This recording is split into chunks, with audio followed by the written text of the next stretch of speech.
Up next, we dive into the classics as we celebrate 50 years of Petra.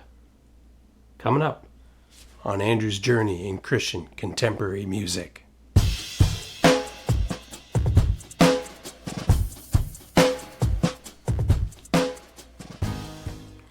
Welcome to Andrew's Journey in Christian Contemporary Music, where we dive into the classics, discover what's new, and demonstrate the originals. If you're into all things Christian contemporary music, please consider subscribing by clicking that red button. Hey, and if you're liking what you're seeing in this video today, don't forget to give it a thumbs up. Come on aboard, let's do the CCM journey together. 50 years ago, 1972, 4 guys attending a Bible school in Fort Wayne, Indiana, formed a band and called themselves Petra, which in Greek means rock. Guitarist Bob Hartman, Greg Hogue, bassist John DeGroff, and drummer Bill Glover would grab gigs wherever they could to play music and share the gospel. In 1973, Petra would get signed to their first record deal with Myrrh Records, who themselves was a pretty new company. And in 1974, they would release their first self-titled debut album. Little did they know that this little band from Indiana, with rock in its name, rock in its music, and the message of the rock in their souls, would go on for 33 years, have 23 members, 24 albums, selling almost 10 million copies, and winning both Dove and Grammy Awards. During their peak, they were considered the world's most popular Christian rock band, and after 33 years, continued to do various reunions. And here we are, 50 years later, still talking about them. As a celebration of 50 years of Petra, instead of going through the finer details of the history of the band, which you can probably look up on the computer somewhere, on Wikipedia or whatever, I'm going to limit this episode to 2 things. First, I want to give a shout out to all the members that have played in this pioneer Christian band over the years. The other thing I want to do is I'm going to run down my top 20 Petra songs. This will serve 2 purposes. One, if you're already a Petra fan, I want to hear from you. Leave me your comments. Let me know what your favorite Petra songs are. Give me a top 10. Give me a top 20. Give me your top 5. Give me your number 1. Doesn't matter. I want to hear from you. And if you're not that familiar with Petra, this is going to be a good starting point for you if you're wondering, where should I start? This top 20 list covers a pretty range, pretty good broad range of the history of the band. Starts from about as early as 1981 and goes as far as 2003. So, twofold purpose for the top 20. Maybe another purpose. It's a lot of fun. Okay, so I'm going to go through each member of the band, starting with the 4 members I mentioned off the top. Starting with Bob Hartman. Got to start with Bob Hartman because he is the only one that was there at the beginning, there at the end. He was there pretty much the whole way through, except for a brief period in the mid-90s till about 2001, where he pulled himself from touring, but he continued to write and continued to do work in the studio. So, of course, he is the guitarist. He did do some lead vocals in the first couple of albums. Just the most instrumental part of the band is Bob Hartman. Then there was John DeGroff on bass, Bill Glover on drums, Greg Hogue on guitars and vocals as well. Then came Greg X. Voles. He became the first actual lead full-time singer. Before then, everybody was just kind of sharing, and they had Greg appear on some of their older albums. But when he was the lead singer full-time, it was kind of known as the Greg X. Voles era. Now, Rob Fraser, he was played on the 3rd album of theirs and actually sung 8 of the tracks. He was also a guitarist and keyboard player. During that album, Wash Is Whiter Than, from 1979, Petra was without a full-time bass player and drummer, so they got the services of Chip Myers on bass and Randy Nichols on drums. not official members, but they played those instruments, and a bunch of other studio musicians as well for that album. I also want to mention for the album that came after that, Petra still was without a full-time drummer, so they got Keith Edwards to do the studio drumming for the 1981 release Never Say Die. And then they got John Slick and Mark Kelly on that album. John Slick on keyboards, Mark Kelly on bass. And then shortly after they released that album, they got Louis Weaver on drums. Louis Weaver was the second longest running member after Bob Hartman. He served in the band for 22 years. Then John Laurie came on as keyboards, replacing John Slick. John Schlitt came along as Greg X. Foles left the band to pursue a solo career. And John Schlitt was the third longest serving member at 20 years, and of course becoming the lead vocalist. His years were considered the John Schlitt years. After that, Mark Kelly left the band and Ronnie Cates came on, played bass. John Laurie eventually left as keyboardist and Jim Cooper came on. Then during the time that Bob Hartman stepped away from touring, David Litchens came on to play guitars. Then he left and Kevin Brandow and Pete Orta came on to play guitars. Ronnie Cates left and Lonnie Chapin came along to play bass. Trent Thomason replaced Jim Cooper playing keyboards. Bryce Bell replaced Trent Thomason on keyboards. Greg Bailey replaced Lonnie Chapin on bass. Quentin Gibson came along to replace Kevin Brandow and Pete Orta on guitars. Paul Simmons replaced Louis Weaver on drums. And then post-farewell, when they played on their 40th anniversary reunion tour, we had Christian Borneo on drums. And that's it. So I just want to give a big shout out to all those guys who made Petra possible over the years. And now for my top 20 Petra songs of all time. Coming in at number 20, Perfect World off of the 2003 Jekyll and Hyde album. This is actually the only song off of Jekyll and Hyde on this list, thus it's my favorite song on the album. I love how it starts so light and gentle, then at about the 30-second mark, it breaks into this massive heavy guitar riff by Bob Hartman.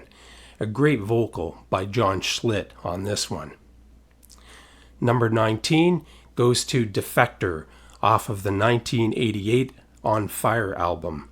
After Jekyll and Hyde, On Fire is arguably Petra's next heaviest album, and Defector is one of the heavier songs on it. It starts with one of Bob's many great guitar hooks and features one of the first times you hear the aggressive bass playing of then new bassist Ronnie Cates. Awesome keys, drums, and backing vocals, a great group effort, a rock grooving tune.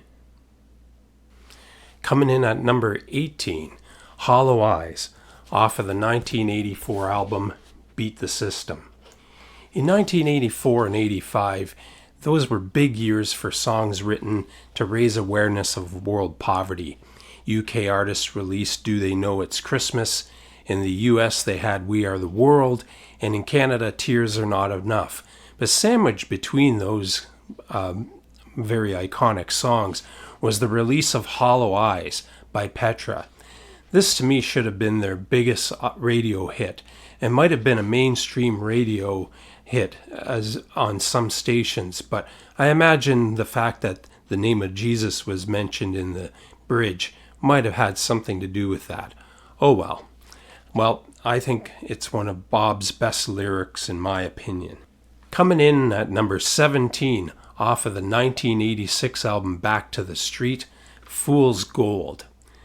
This was the first album that featured John Schlitt on vocals. Now, there's been some criticism about his vocals on the first album that he did, but I feel that he kills it on this album, and especially on this track and a couple other tracks that I'm going to talk about later. A beautiful acoustic guitar intro, atmospheric synths with a heavier but not too heavy chorus. A A great lyric based on 1 Corinthians 3 verses 18 and 19. That's Fool's Gold off of Back to the Street. Coming in at number 16, Pied Piper, off of the 1983 album Not of This World. Back to Greg Volz on vocals. Pied Piper is one of the best deep cuts of Petra. This is the heaviest song on the album and has a great riff and solo from Bob and some superb drumming by Louis Weaver. Greg's vocal is almost a little dark, in that the Pied Piper refers to the devil leading people astray. That's number 16, Pied Piper. Coming in at number 15, Council of the Holy from On Fire. Another song that starts quiet, then builds into a heavier chorus. John's vocal goes from gentle to belting out. Council of the Holy, the written word of God. Like Defector, Ronnie's bass is quite prominent, and another great solo by Bob. Coming in at number 14, Heart of a Hero from the 1995 album No Doubt. The lyrics of this song were actually written by Brian Wooten, who was the guitarist of Whiteheart at the time. Bob Hartman recorded the guitar on No Doubt, but David Litchens went on the tour for the album as the guitarist. Another in a catalog of awesome Bob Hartman guitar hooks. Really love the vocal melody as well, and again, cool Ronnie Cates bass playing. Coming in at number 13, another Crossroad from Back to the Street. The second of 3 songs in my top 20 from this album, and the heaviest song on the album. I remember first listening to this song and wondering, is this the direction Petra is going in? If so, I'm in. This song had the heaviest riff and solo of any song at this point in Petra's career. Bob used a lot of whammy bar on his guitar and did this great dive bomb. Not that I hated the prior album, Beat the System, it just was really different when this one came out, the first one with John Schlitt. And speaking of Beat the System, back to that album, and number 12, It Is Finished. The lyric reenacting the crucifixion was put to some fitting music. Even though this song and much of the album is synth heavy with 80s electronic drums, I don't feel it gets old. When Greg Volz hits that high note, It Is Finished, at the end of the bridge, he sounds so much like Lou Gramm of the group Foreigner, a band that Petra has often been compared to over the years. Coming in at number 11, Chameleon, off of the 1981 album Never Say Die. I hate to sound like a broken record, but another iconic hook by Bob Hartman.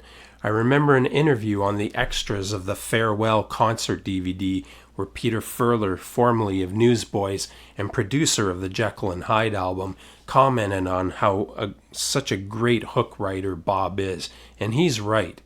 Great song throughout. This song also features one of my all-time favorite yells from Greg X Volz, Chameleon at number 11. Now we're into the top 10. Coming in at number 10, Judas Kiss, off of the album More Power to Ya. Speaking of iconic guitar hooks, this riff to Judas Kiss may be Bob's GOAT. This song is all about feel. The tempo is surprisingly slow, but it wouldn't work if it was any quicker. It wouldn't have that feel that goes with the theme of the believer's betrayal of the Lord when we choose to go our own way. And don't let the slow tempo fool you. It's a rocker. Coming in at number 9, Love, off of the 1990 album Beyond Belief. The first ballad-like song on this list, so powerfully recorded and produced. The keyboard arrangements, the backing vocals, choir, the drums sound huge, and John's voice is fantastic. The lyrics are based off of 1 Corinthians 13, otherwise known as the Love Chapter. Coming in at number 8, Shakin' the House from Back to the Street. Speaking of huge drums, this song is based off 1 Peter 4:17, and the drums are just huge in this. The song is very moody, and again, John Schlitt kills it on vocals. Definitely my favorite song on the album, Shakin' the House, number 8. Coming in at number 7, Adonai from Beat the System. Speaking of great vocals, this is arguably Greg Volz's best vocal performance. If you know Greg's vocals, you know that he can sing high. I looked it up, and his high note on Adonai is a G5, so middle C is C4. So he actually sings the G past the next C octave on the scale. Beyond that, this song is not only a great worship song, it rocks. Coming in at number 6, Be My Seat from Not of This World. Not of This World was the first album that I had bought. When I put the album on, the first 2 tracks were very, atmospheric with lots of keyboards and acoustic guitars. It was beautiful. Then the first rock song came on, Be My Seat, and I've loved it ever since. Again, great hooks, a tight solo by Bob, Greg's vocals soar, John Slick's keyboard and organ work are great, Mark and Louie covering the backbeat, so awesome. Coming in at number 5, the title track from Beyond Belief. Okay, so maybe Judas Kiss is the goat hook in the Greg Volz era, and Beyond Belief would be the goat hook in the John Schlitt era. With that Stratocaster type sound, the opening hook is so infectious. And again, Ronnie Cates' bass is so thumping with that 5-string. When he goes to that low B string, it's so punchy. The album didn't win 4 Dove Awards and a Grammy for nothing, but there's still one more song on my list from this album. Coming in at number 4, Angel of Light from Never Say Die. We go back to a Greg X Volz era song, Angel of Light. There's so much to love about this song. Similar to other things that I've mentioned, great guitar hook, grooving bass line, this time by Mark Kelly. But the best part of the song is the lyrics, especially the very wordy but well executed bridge as Greg describes what the enemy disguised as an angel of light is up to. Then once again, a killer guitar solo over the groove, followed by a synth solo by John Slick. Love it, love it, love it. Coming in at number 3, Creed from Beyond Belief. Now, for my favorite John Schlitt-led song, Creed. Petra's take on the Apostles' Creed is amazing. It starts with this atmospheric keyboard of John Laurie, followed by John Schlitt's sweeter side of his voice. After a verse and a half, it kicks into this arena rock gem as John ramps up his voice to a crescendo in the chorus. Bob brings another killer solo after the bridge. Then in the outro, John kicks his vocal up yet another notch as he refrains, "My Creed," and Bob adds an outro solo. Just amazing. All right, we got 2 left. Coming in at number 2, Grave Robber from Not of This World. So we go back to this album, the first album that I listened to. This song, Grave Robber, has impacted so many people over the years, especially when they've lost a loved one. The lyric comes primarily from 1 Corinthians chapter 15. It's the only other real ballad-like song on this list, but to me it's perfectly written, perfectly recorded. It starts with a beautiful acoustic guitar with Mark Kelly playing sparse bass notes and harmonics, with the kick drum playing on 2 and 4. John Slick comes in with a quiet organ. Then the verse starts with Greg singing in his gentle voice. The drums go from just the kick to playing lightly on the rim of the snare to a full beat eventually. I feel that I haven't given Louis Weaver enough credit for all the great drumming that he's done. And even though this is a slower song, he is so tasty in everything that he plays. All his little fills in the bridge, just fantastic. It's funny how this is my second favorite song, because it doesn't really have all the hooks and everything that I've talked about in a lot of the other songs. But the message of this song is really what makes this song as strong as it does. But a great overall song. So that's Grave Robber, my number 2. And now for my number 1 song that has been for a while. It's rose-colored stained glass windows from More Power to Ya. It's probably the most biting lyric of any of the songs that I've chosen, maybe in their entire catalog, as it speaks to a church who stays within the four walls of its building and never reaches out to the lost. I seem to really like these songs that start slow and quiet and build to a crescendo. This is the quintessential song that follows that pattern. And it's been my favorite, like I said, for a real long time. Starts with a great acoustic guitar, gentler vocals from Greg, and then it gets into a harder groove, and the vocals and the instrumentation intensifies. It leads to one of Bob's best solos. Then one last rousing chorus before an outro solo and a fade out. Perfect. And so that's it. That's my top 20.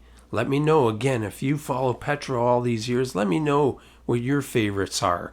How good do you think my list is? Everybody's got a different list. Petra has done hundreds of songs, I'm sure. Just to get it down to 20 is difficult. But again, if you've never heard them, listen to some of these songs. You'll find them on YouTube, wherever, and let me know what you think. Petra, again, one of the world's most known Christian rock bands, and was just huge in its heyday. Thanks very much for watching. Again, leave a comment, and don't forget to give the video a thumbs up. Thank you again for watching. We'll see you again next time with another episode of Andrew's Journey in Christian Contemporary Music. Bye for now.